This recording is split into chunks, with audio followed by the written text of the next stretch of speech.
wabarakatuh. Waalaikumsalam. Alhamdulillahirabbil alamin wa bihi nasta'inu ala umuri dunya waddin. Wassalatu wassalamu ala asyrafil anbiya'i wal mursalin wa ala alihi washabihi ajmain. Kembali kita tiada henti-hentinya bersyukur kepada Allah atas segala nikmat karunia dan rahmatnya kepada kita sekalian, sehingga kita dapat berkumpul kembali di tempat ini untuk melanjutkan kajian kita membahas firman Allah dalam Al-Quran, agar kita diberi pemahaman sehingga dapat dijadikan petunjuk dalam keseharian kita. Salam dan salam semoga tercurah kepada junjungan Allah Muhammad SAW. Mudah-mudahan ilmu beliau yang disampaikan kepada seluruh manusia sampai kepada kita sekalian, dan insyaallah kita mendapatkan syafaatnya. Malam ini kita lanjutkan cerita tentang Zakaria, Yahya dan Isa. Zakaria saya anggap sudah selesai. Masuk pada Yahya masih ada kaitannya dengan Zakaria. Jadi saya review kembali, saya ulangi sedikit bahwa permintaan Zakaria untuk memperoleh anak yang dimaksud adalah perpindahan antara alam tubuh dari alam jasad kepada alam jiwa. Jadi inilah anak Zakaria. Anak Zakaria yang diminta sebagai pewaris daripada pewarisnya jasad. Kalau aku keluar dari jasad, aku mesti punya wadah lagi, wadah berikutnya. Mendapatkan wadah ini, ya Zakaria tidak ada henti-hentinya berdoa. Tentu doanya dengan menyebut asma Allah, ya asma Allah.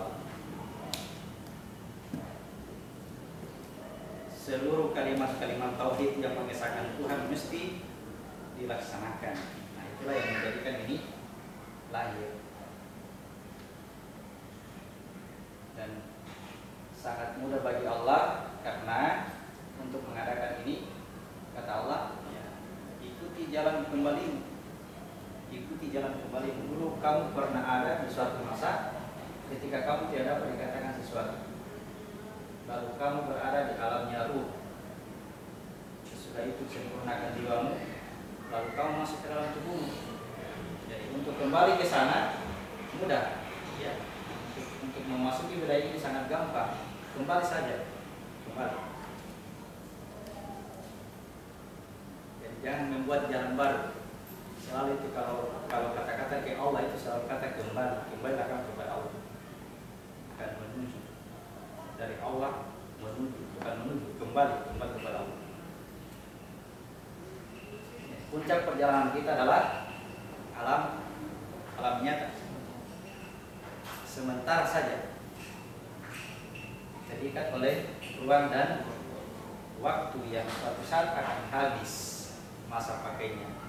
Ketika habis masa pakainya, kita akan masuk ke sini. Seorang yang tidak bekerja, yang tidak menjalankan asmaul husnanya Allah, maka tidak akan memiliki wadah yang cukup untuk tempatnya aku. Sehingga kalau tidak ada wadah bagi dia, terpaksa dicarikan wadah yang dia sendiri tidak suka. Itulah yang dikiaskan dalam Al-Quran bahwa seorang laki-laki pezina pasti dia akan menikah dengan wanita pezina. Ya. Bukan main-main dia, ini laki-laki pezina yang dia nikahi ke wanita pesantren.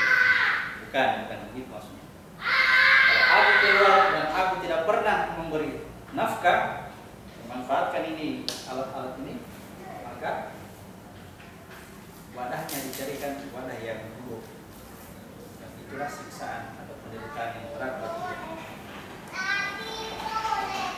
Baik, jadi Zakaria berdoa supaya diberikan anak dengan melaksanakan asmaul husnanya. Ya, Allah janjikan bahwa Zakaria akan diberi anak. Kita lanjutkan surat 19 ayat 10. Surat 19 ayat 10.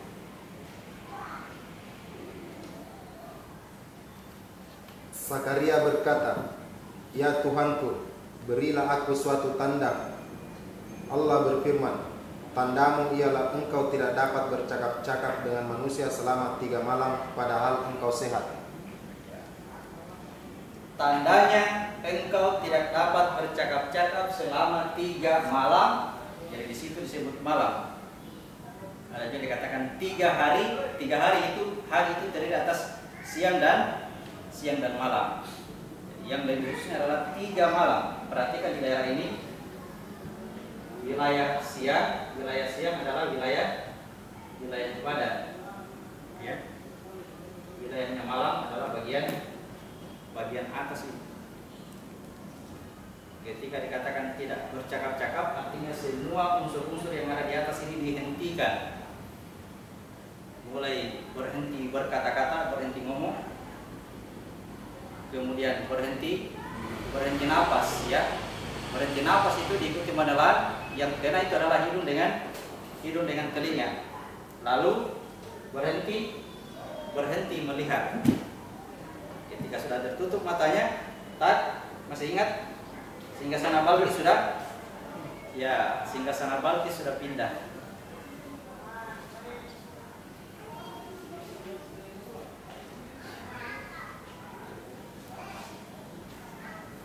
Jadi pindahnya singgasana Balkis adalah perpindahan antara tubuh ke jiwa. Singgasananya, wadahnya pindah. Kapan wadahnya pindah? Pada saat 3 malam ini tadi dia tidak bisa berkata, tidak bisa berbuat apa-apa, fungsinya habis, ya, fungsinya habis. Jadi pada praktek sholat kita ketika membaca ini sudah habis membaca, ya berarti mulut sudah selesai fungsinya. Kemudian diikuti dengan napas dihabiskan, fungsi hidung, kemudian menelan itu telinga habis. Jadi hidung dengan telinga serentak fungsinya habis, kalian. Kemudian yang terakhir adalah mata. Fungsi mata jadi ditutup. Ketika fungsi mata ditutup ini, sebelum mata terbuka, dibahasakan singgasana Balkis sudah berpindah ke tempatnya Sulaiman. Apa itu Sulaiman? Alamnya jin atau alamnya jiwa. Jadi kita sudah masuk pada dimensi yang kedua.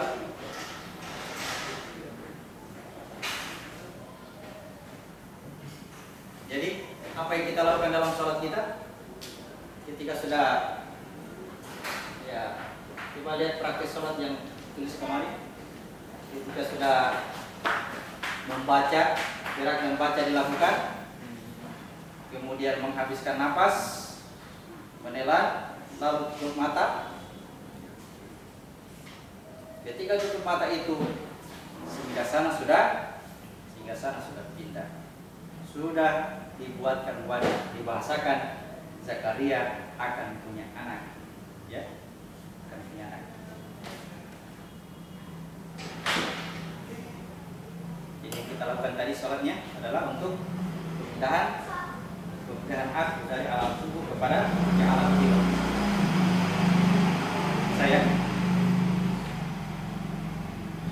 Jadi sholat kita itu bukan main-main, ya, bukan sembarangan. Ada angkat subinya, ada tarikan nafas malam, mengancing, kemudian naik lagi menghabiskan nafas, lalu menelan, lalu menutup mata. Ya, apa ini semua ini? Membuat kapal di atas gunung. Ya, orang mungkin akan melihatnya dengan cara tertawa. Apa kayak bikin? Kenapa pakai begituan? Biasa-biasa maka apa? Ini ilmu Al-Quran. Jadi dari Al-Quran. Baca kitabmu, dirikan sholat. Baca kitabmu, dirikan sholat. Pengetahuan tentang sholat ada dalam Al-Quran. Tapi hadis Nabi katakan, "Shalu kama ra'aitumuni usolli." Sholatlah sebagaimana engkau melihat aku sholat. Tidak ada perubahan gerak. Apa yang kita lihat pada Rasulullah seperti itu contohnya. Tetapi apa yang tidak terlihat rahasia adanya. Kalau kita lakukan hanya antara aku dengan Tuhan yang tahu. Orang lain tidak bisa tahu itu kalau takbir yang langsung itu apa? Tidak kelihatan ya, tidak ditahu. Jangan juga mentang-mentang mau ditahu sholat berjamaah, begitu mau takbir. Ini. Jangan kasih kentara, ini rahasia ya. Tapi kita itu tidak enak kalau tidak dilihat. Mau sekali kasih tahu orang bahwa saya lakukan yang benar ini. Surat 19 ayat 11. Maka dia keluar dari mihrabnya menuju kaumnya. Lalu dia memberi isyarat kepada mereka, bertasbihlah kamu pada waktu petang dan bertasbihlah kamu pada waktu pagi dan petang. Ya, perhatikan mihrabnya Zakaria di mana? Mihrabnya Zakaria sama dengan mihrabnya Nabi. Ya, disinilah tugas kekhalifahan itu ada. Di sini tugas khalifah. Di sini diperintahkan kepada Zakaria, keluarlah kamu, jangan tinggal di rumahmu, keluarlah. Lalu puji nama Tuhan, sucikan nama Tuhan. Sucikan nama Tuhan. Kapan dipuji? Kapan disucikan? Ya, disinilah orang mengamalkannya dengan zikir sebutan. Padahal tidak. Yang seharusnya jalankan tugas khalifah. Ketika kita menjalankan tugas khalifah, disitulah nyata bahwa kita memang mensucikan nama Tuhan, bahwa kita memang memuji Tuhan. Tapi kalau masih sebut-sebut, belum nyata ya. Yang diminta pertanggungjawaban adalah perbuatan tangan, bukan ucapan mulut. Ya kira nanti mulut akan ditutup, artinya tidak ada amalannya mulut sebut-sebut nama Tuhan, puji Tuhan. Yang berkata adalah tanganmu, apa yang kamu lakukan? Dan seperti penjelasan Ustaz, kira-kira nanti mulut tidak bisa ngomong, seperti terpuji, terjahit. Tiba-tiba tangannya bicara, saya melakukan ini. Masa bicara? Dan ada yang istilah, karena sudah capek mengingatkan, akhirnya tangannya yang bicara. Pernah dengar begitu? Bagaimana itu kalau tangannya bicara itu? Nah, nanti dia kira dia begitu.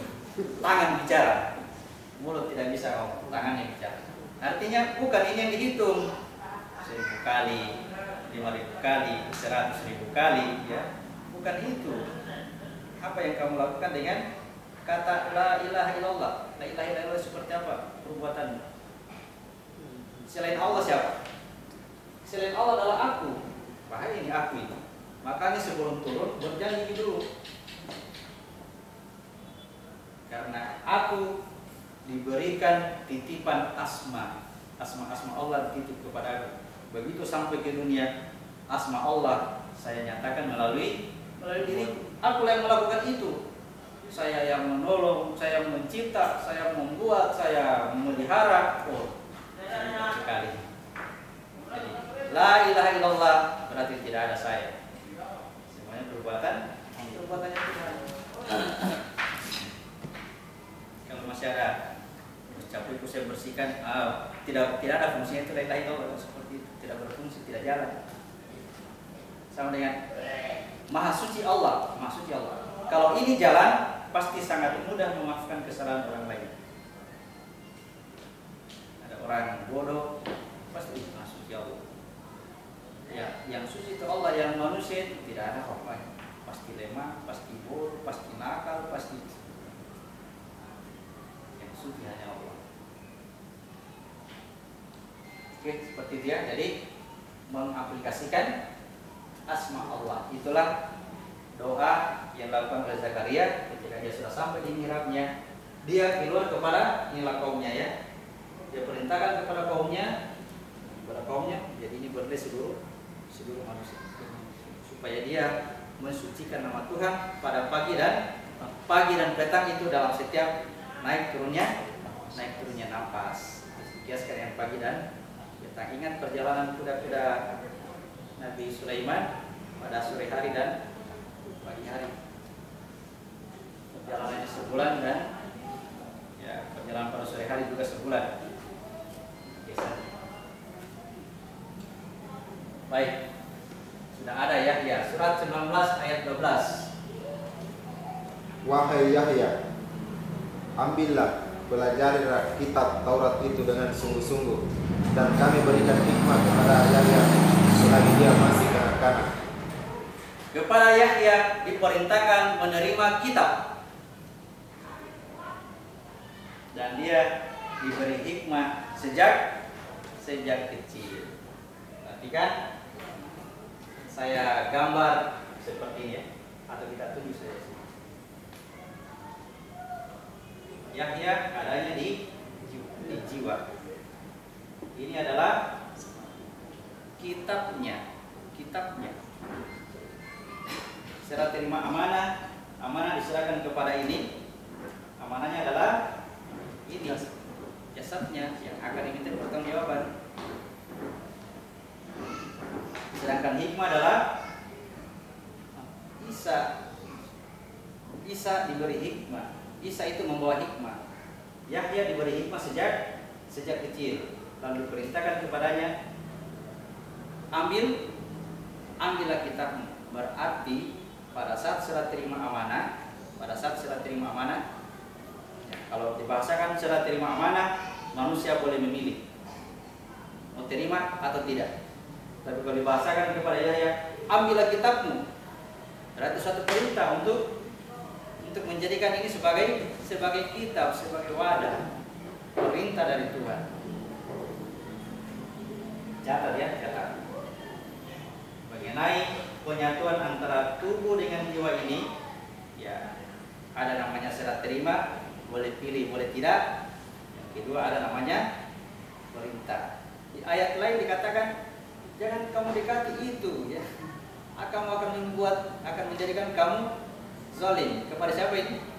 Kepada Adam, dilarang. Jangan mendekati itu Adam. Ya, jangan mendekati. Kalau kau dekati itu kamu akan menjadi zalim.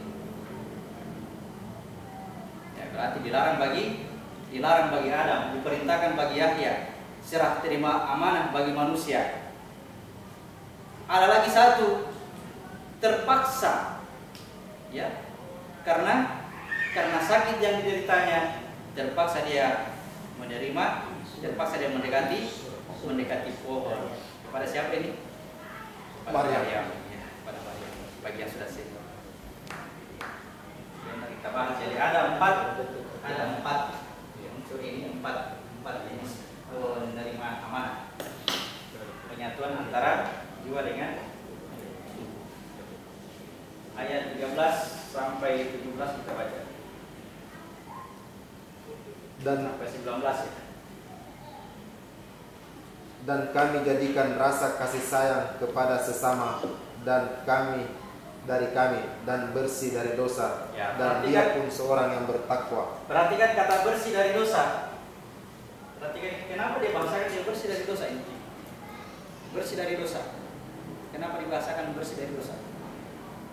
Karena lepas dari tubuh. Ingat, ini adalah yang berdosa. Ini yang kafir, ini yang berdosa, ini yang musyrik, ini yang apa lagi. Kalau aku ada di sini, maka aku dikuasai oleh orang kafir. Kalau aku tinggal bersama dia, maka aku tinggal bersama orang-orang yang berdosa. Kenapa dibahasakan berdosa? Apa itu dosa? Cacatnya tubuh. Ketika kita terima amanah, berarti sudah mulai cacat tubuh. Ketika amanah dilakukan dengan baik, maka digantikan yang cacat jadi terganti. Maka yang menolak amanah tidak cacat.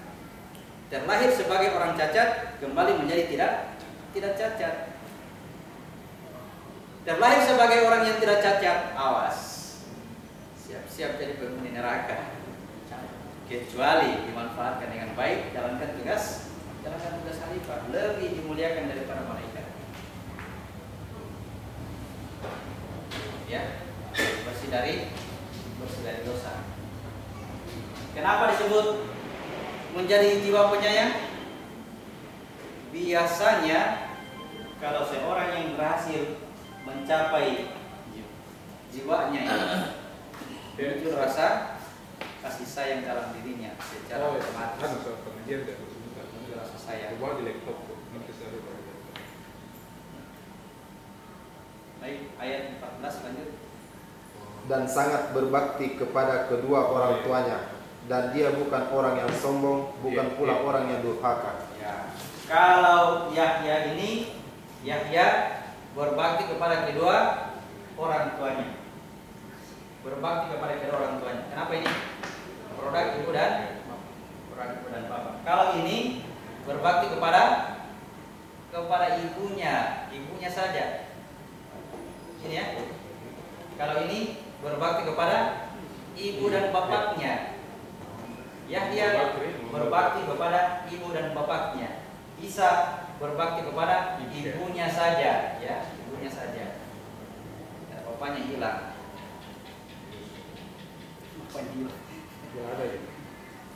Bapaknya hilang, makanya dia jadi anak yatim.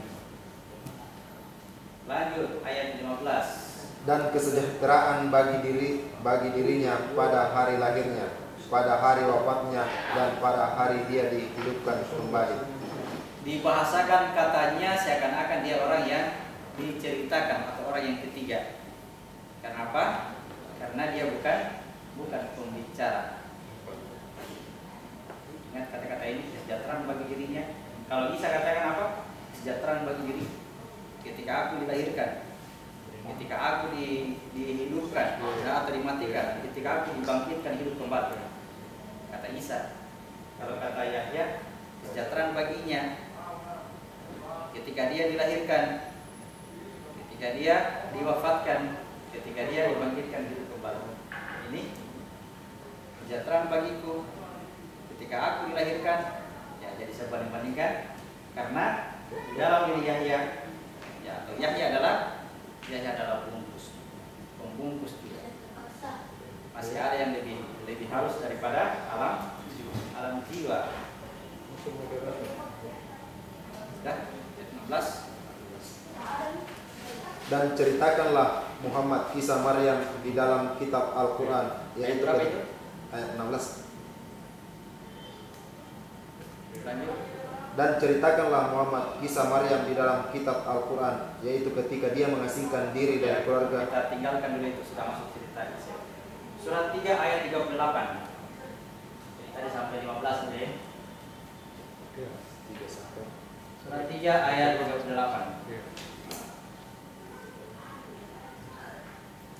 Di sanalah Zakaria berdoa kepada Tuhannya. Dia berkata, "Ya Tuhanku, berilah aku keturunan yang baik dari sisimu. Sesungguhnya Engkau Maha mendengar doa." Di mana dia berdoa? Di mihrabnya. Dia berdoa. Doanya seperti apa? Aplikasi tugas, prakteknya tugas khalifah. Bekerja, bermanfaat bagi orang lain. Di mihrabnya dia menjadikan dirinya sebagai khalifah. Disitulah dia, karena dia berdoa, bekerja di situ, maka dia dikaruniai seorang anak. Dengan catatan Zakaria orangnya harus lemah, istrinya harus mandul, ya. Kalau Zakaria kuat, istrinya tidak mandul, tidak boleh dikasih anak, tidak bisa dikasih anak. Tuhan akan katakan, ayo balik, bikin sendiri anak, kalau bisa, bikin sendiri, dengan kebuatanmu sendiri. Nanti kita berhitung-hitung di akhirat berapa pahala untuk bekerja dan berapa rahmat yang saya berikan kepadamu, berapa nikmat yang saya berikan kepadamu. Artinya apa? Zakaria mesti menyatakan dirinya tidak berdaya. Dan istrinya, wadahnya ini tidak bisa melakukan apa-apa, tidak bisa melahirkan seorang anak. Karena sudah tidak berdaya, lalu Allah memberinya seorang anak dengan tanda apa? Tidak bermanfaat, ini tidak berfungsi malam. Yang 3 titik pada waktu malam tidak berfungsi. Berkali dalam pada waktu pagi petang di mihrabnya. Ayat 39. Kemudian para malaikat memanggilnya ketika dia berdiri melaksanakan sholat di mihrabnya. Allah menyampaikan kabar gembira kepadamu dengan kelahiran Yahya yang membenarkan sebuah kalimat firman dari Allah, teladan, berkemampuan menahan diri dari hawa nafsu, dan seorang nabi di antara orang-orang soleh. Ayat 40.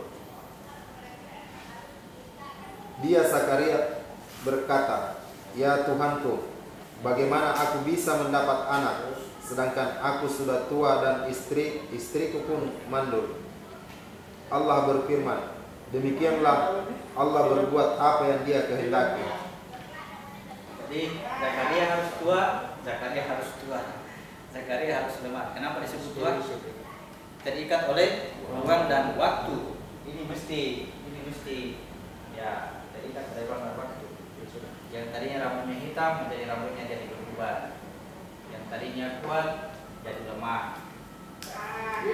Tapi dia tidak pernah berhenti berdoa, tidak berputus asa dalam berdoa. Bisa, kenapa tidak minta sejak kecil? Kenapa tidak minta anak sejak menikah? Ya tidak pernah putus asa. Padahal kata Allah, kalau istrimu tidak mandul, tidak bisa saya kasih anak. Kalau kamu kuat, tidak bisa saya kasih anak. Mesti kamu lemah, mesti kamu kuat. Baru bisa diberikan, baru bisa mendapatkan wadah. Paham ya? Kalau dia berdaya, tidak akan diberikan wadah. Kalau dia menyerah, berserah diri kepada Tuhan, baru bisa diberikan wadah. Tuhan yang bikin ya, Tuhan yang bikin anak itu.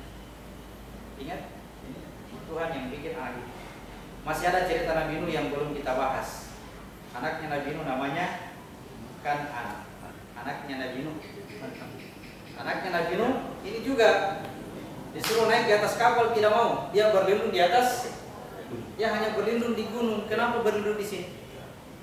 Karena memang tempatnya adalah di alam jiwa, di sini tempatnya. Sehingga Nabi Nuh berdoa, "Ya Tuhanku, dia itu anakku." Ditegur sama Tuhan, "Bukan anakmu itu." Bukan anakmu itu ya Nabi Nuh, bukan anakmu.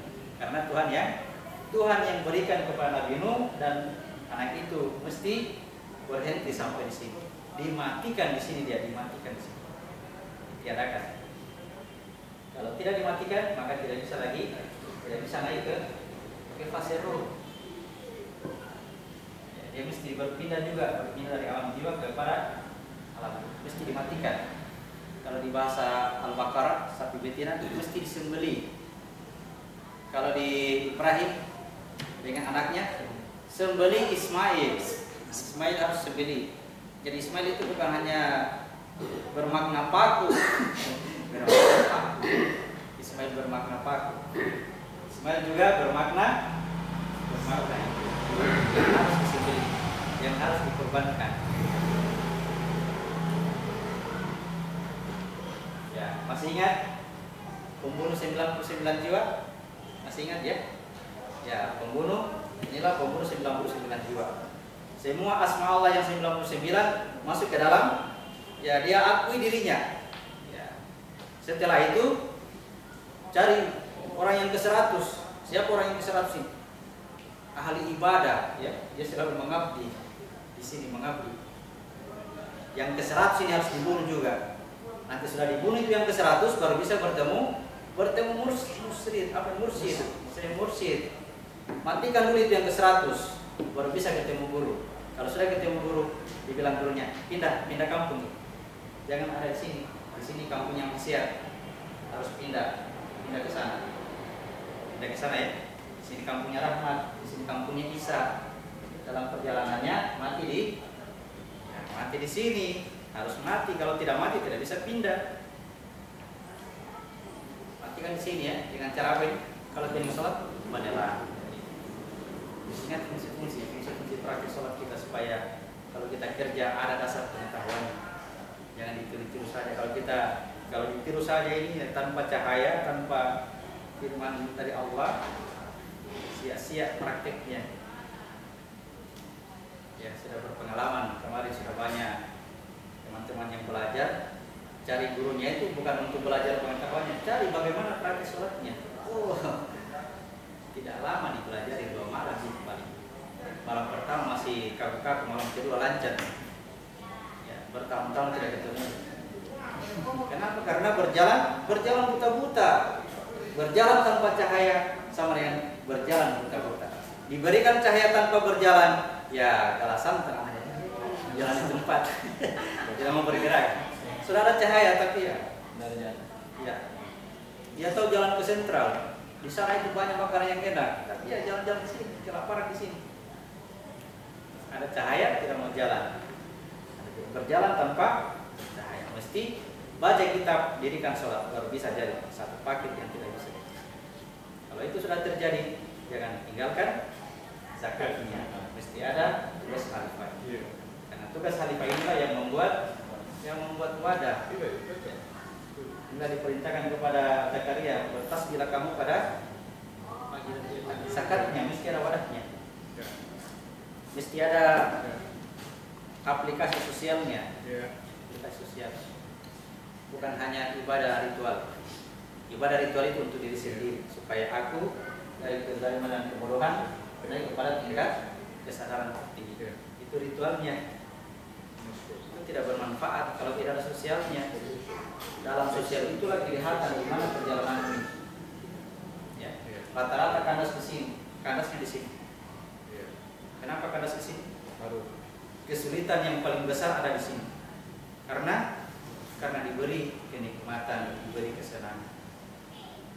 Inilah kesulitan yang sulit untuk naik ke sini. Dalam perjalanan manusia selalu ada dua kesulitan. Kesulitan pertama keluar dari kezaliman dan kebodohan.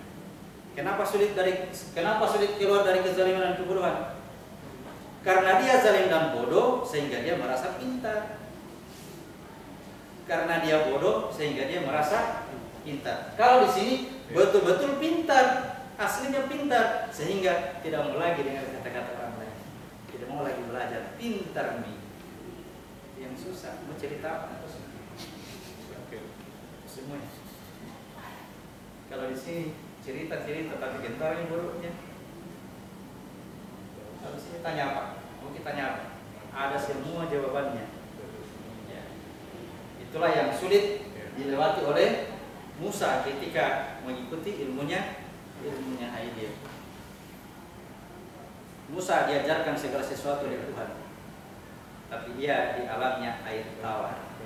Air tawar kalau diminum menghilangkan haus sehingga tidak mau lagi cari air. Kalau air laut semakin diminum semakin haus, cari terus di mana ini air, di mana ini air. Ya, Khidir lautan hikmah. Kalau Musa sungai dia air sungai. Pertemuan dua air laut, air tawar dengan air asli. Inilah kesulitan yang susah dilewati oleh manusia. Di sini ya kesulitan karena kezaliman dan kebodohan. Di sini ya kesulitan karena kesombongannya, sombong karena sudah punya pengetahuan. Baik, ayat berikutnya ayat apa? 41. Zakaria berkata, "Ya Tuhanku, berilah aku suatu tanda."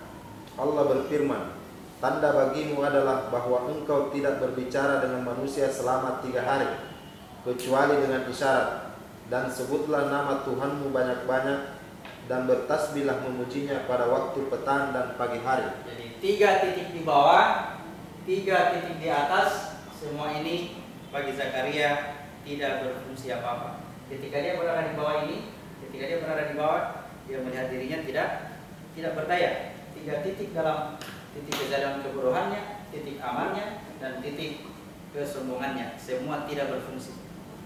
Ya, artinya kalau dia bekerja di lain cara, ya, yang bukan dia, saya bekerja bukan aku. Ini mengarah kepada tugas khalifahnya, ini mengarah kepada praktik sholatnya. Kalau ini hubungan dengan manusia, ini hubungan dengan Tuhan. Baik.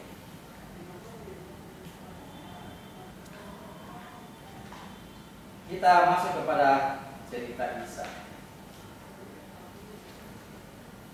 Zakaria, Yahya, Isa. Kita baca surat 3 ayat 35. Surat 3 ayat 35.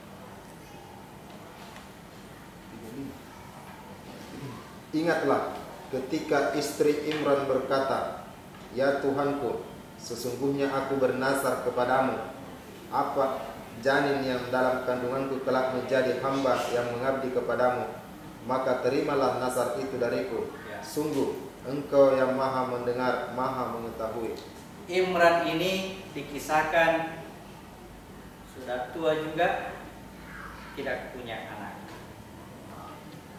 Lalu istrinya berdoa, bernazar, kalau saya punya anak nanti ini, ya, nanti anakku saya utus ke, katakanlah itu disebut sebagai masjid, ya, saya akan tinggalkan di mihrab sebagai penjaga mihrab.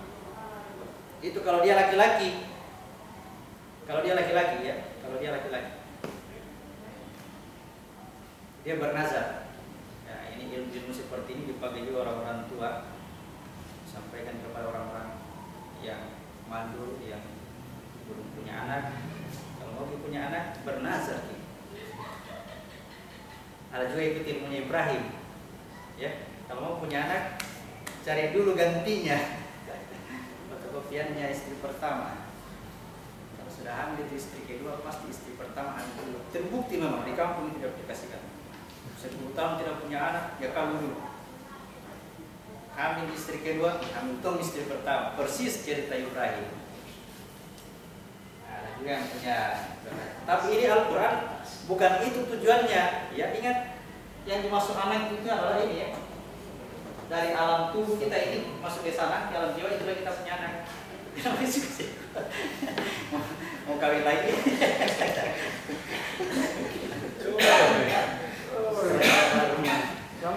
Ya. Jadi istri Imran bernazar kalau dia punya anak laki-laki, dia akan tinggalkan di, ya ingat, tinggal di sini siapa? Yahya, ya, Yahya itu laki-laki. Kemudian istri Imran bernazar juga, kalau anakku laki-laki, saya akan tinggalkan di mihrab ini. Lanjut ayat 36. Ayat 36. Maka ketika melahirkannya, dia berkata, "Ya Tuhanku, aku telah melahirkan anak perempuan." Padahal Allah lebih tahu apa yang dia lahirkan, dan laki-laki tidak sama dengan perempuan. Dan aku memberinya nama Maryam. Ya. Dan aku mohon perlindunganmu untuknya dan anak cucunya dari gangguan setan yang terkutuk.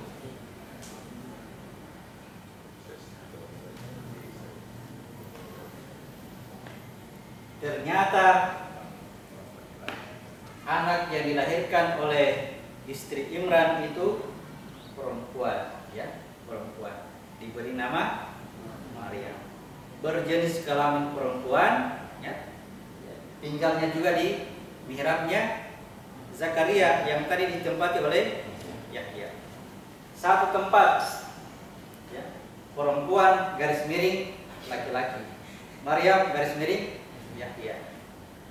Kata Maryam, yang saya lahirkan ini anak perempuan, tapi Allah lebih tahu siapa yang dilahirkan ini, laki-laki atau perempuan, ya, bukan bencong ya. Kelihatannya aslinya adalah perempuan. Perhatikan ini. Masih ingat cerita 3 ibu, 1 bapak? Kepada siapa aku mengabdi? Kepada ibumu, kepada ibu ya. Lalu kepada siapa? Kepada ibu. Lalu kepada ibu. Setelah itu kepada bapak. Ibu, bapak. Masih ingat? Untuk sampai ke sana, aku sekarang aku adalah wanita. Kenapa aku wanita? Karena aku berjasad. Di dalam jasad ini ada laki-laki. Ya. Di dalam jasad ini ada laki-laki. Jasad adalah wanita, isinya adalah laki-laki. Laki-laki itu adalah jiwa. Lepas dari jiwa ini tadi jasad, ini jasad ya. Ini sekarang alam jiwa. Ternyata aku adalah wanita. Di dalam jiwa ini ada isinya. Isinya itu adalah laki-laki. Namanya ruh. Masuk ke sini. Ruh lagi. Ruh melihat dirinya, aku adalah wanita. Ya, aku adalah wanita. Masih ada lagi isinya satu. Isinya itu laki-laki. Masuk lagi ke sini. Aku adalah laki-laki sejati. Aslinya laki-laki di situ. Tidak ada wanita. Siapa ini yang terakhir? Muhammad ya. Ini adalah aku atau rahasia. Ini laki-laki sejati yang diperankan oleh Muhammad. Isa, Ruh, bagi Isa muncul sebagai laki-laki, tapi dia dibungkus, yang kelihatan bungkusnya, isinya tidak kelihatan. Yang disalib bungkusnya, isinya diangkat oleh Tuhan. Bukan bilang memang. Kalau cerita bisa dibayang-bayangkan sebentar. Jiwa bermakna laki-laki. Tapi berbungkus juga. Ya. Lalu ini bungkusnya dibahasakan, dikandung oleh ibu dalam 3 kegelapan. Aku dikandung oleh ibuku dalam 3 kegelapan. Kegelapan pertama ketika aku dihijab oleh cahaya. Memang terang benderang ya, dihijab oleh cahaya, tapi aku terhijab terhadap Tuhanku. Tadinya aku bisa syahidna. Aku bisa melihat. Setelah mengatakan bala syahidna, terhijablah dia oleh cahaya. Itulah kegelapan yang pertama. Tanpa disentuh laki-laki, tiba-tiba aku dikandung oleh ibuku.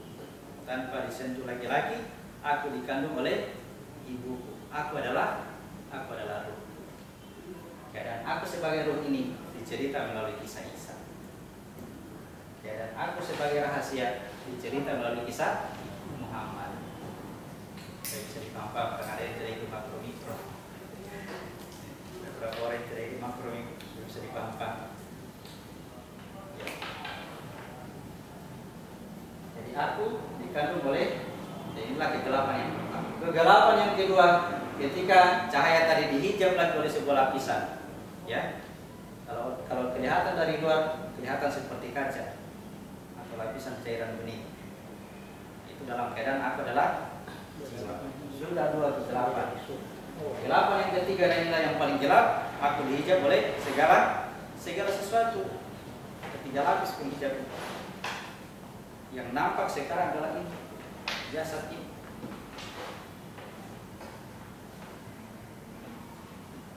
Contohnya ya. Aku sama dengan jam tangan yang mau dikirim ke kemana? Ke Jakarta. Ya. Aku dibungkus dalam kertas yang halus, ya, kertas putih yang halus. Kalau orang yang melihat aslinya dibungkus ini kertas, katakanlah aku adalah spidol. Lalu aku dibungkus dengan kertas. Yang tidak kenal aku, dia akan mengatakan apa ini? Kertas. Yang kenal aku, dia katakan apa ini? Spidol. Lalu ini saya masukkan di dalam dos.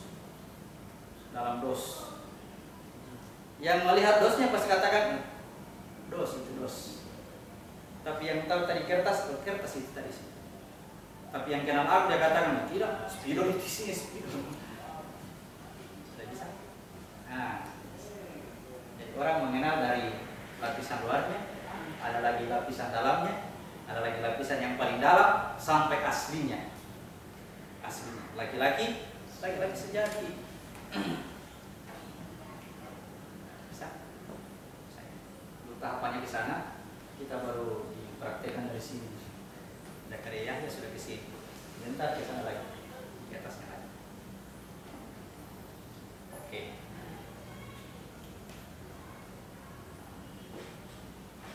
Jadi dalam kondisi jiwa, kalau dikatakan Yahya sebagai laki-laki, berarti jiwa ini diperbandingkan dengan jasad. Tapi kalau jiwa ini diceritakan melalui kisah Maryam, berarti jiwa ini diperbandingkan dengan ruh. Ada laki-laki di atasnya. Ya.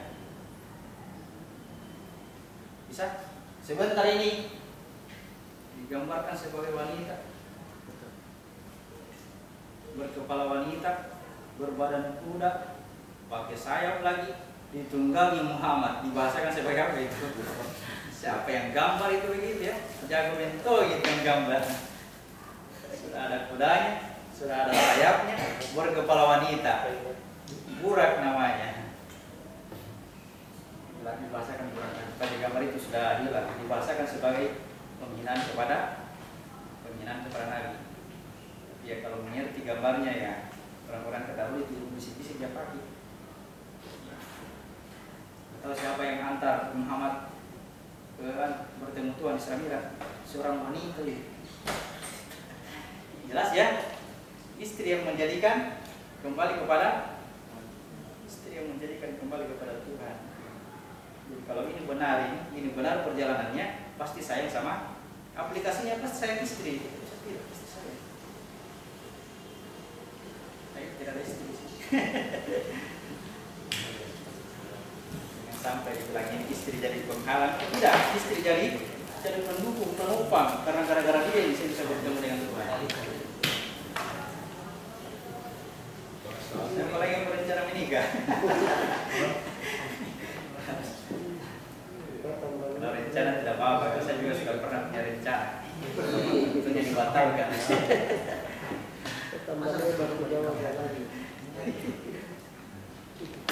Baik. 1937. 1937. Tidak, surat 3 ayat 37. Surat 3 ayat 37. Maka dia Allah menerimanya dengan penerimaan yang baik, membesarkannya dengan pertumbuhan yang baik, dan menyerahkan pemeliharaannya kepada Zakaria.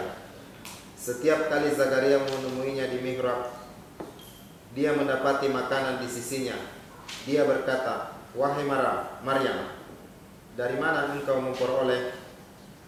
Maryam menjawab, "Itu dari Allah. Sungguh Allah memberi rezeki kepada siapa yang Dia kehendaki tanpa perhitungan."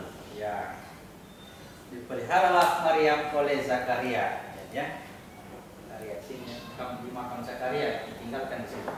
Dipelihara di situ. Yang boleh masuk di situ hanya Zakaria. Tidak boleh ada yang lain. Ya dulu ingat.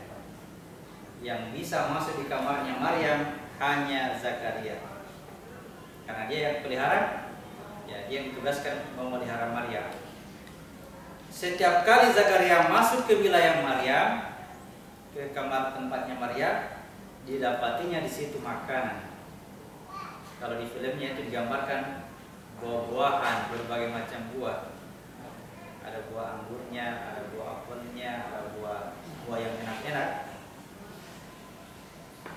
Zakaria bertanya kepada Maryam, "Dari mana buah-buahan ini?"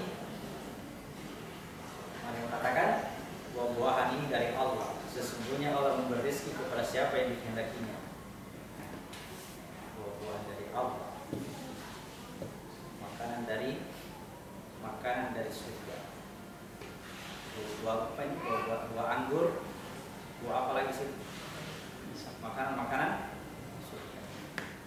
Buah anggur jatuh ke sini. Makanan surga jatuh di mihrabnya Zakaria. Ada satu tadi yang belum terbahas. Maryam dimintakan perlindungan terhadap godaan setan yang ada tadi ya, ada terlewatkan. Dimintakan perlindungan terhadap godaan setan yang tertutup. Di wilayah ini ya, Maryam dimintakan perlindungan terhadap godaan setan yang tertutup. Kenapa bisa?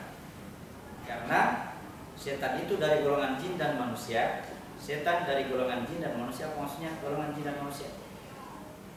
Ya, dari dimensi tubuh dan dimensi jiwa. Bukan jin yang berkeliaran ini yang kita paham selama ini berkeliaran jin, bukan. Jin yang masuk ke dalam jiwa kita sendiri. Setan dari golongan jin dan manusia